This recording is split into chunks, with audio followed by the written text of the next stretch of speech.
Here you can see the TX, RX, and UART pin information. The TX pin is Y9. The RX pin is Y10.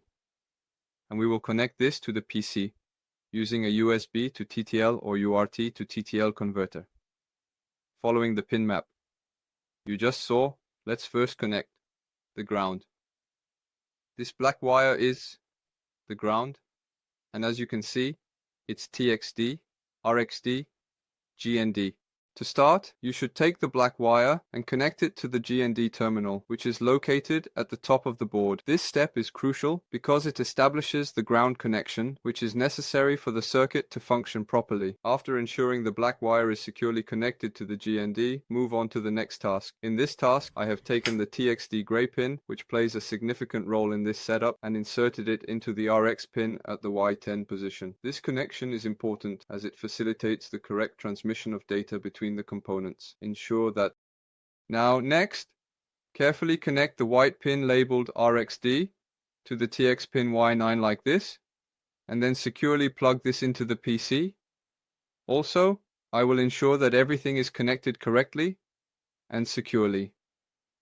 I will connect the CircuitPython kit here using a micro B pin.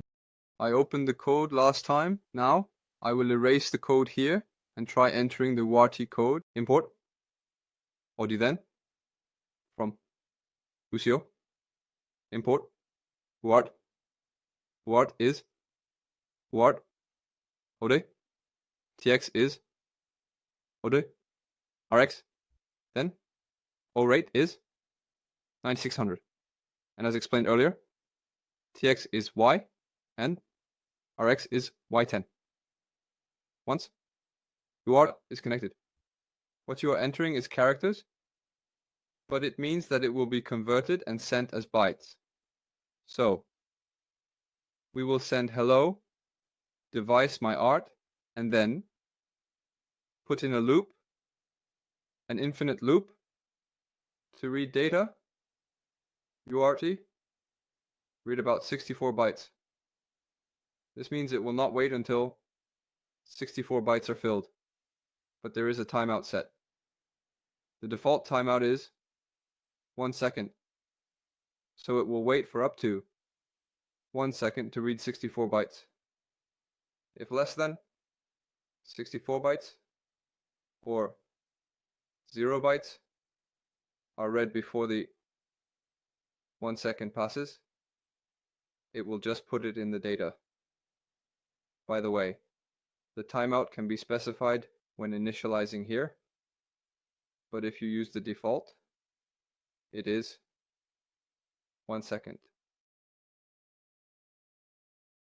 Check if the value read is not of length 0, and if it is not 0, we will display the information to the CircuitPython console, which is connected here to ensure that the value is valid and can be processed correctly.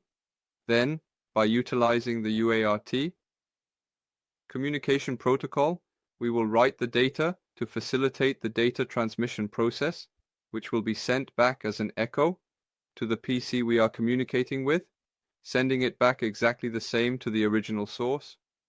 Save this, establish a connection with the CoolTerm application, and check the console here to monitor the data flow.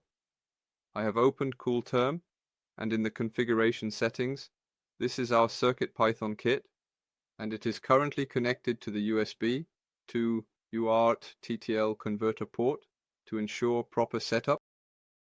Please confirm this, and then I will split it into two. After that, I will connect. In this current state of operation, when I press the reset button, it will print out the message, "Hello Device Mart." Here, I have successfully connected to the console interface in the Open Serial Monitor window. When I type the word hello, you can clearly see it prints the word hello here on the screen. The phrase nice to meet you is also printed as well, and it echoes back, so it appears on this side as well. This time around, I have explained in detail how to control the UART in the CircuitPython environment. I will come back with different content next time.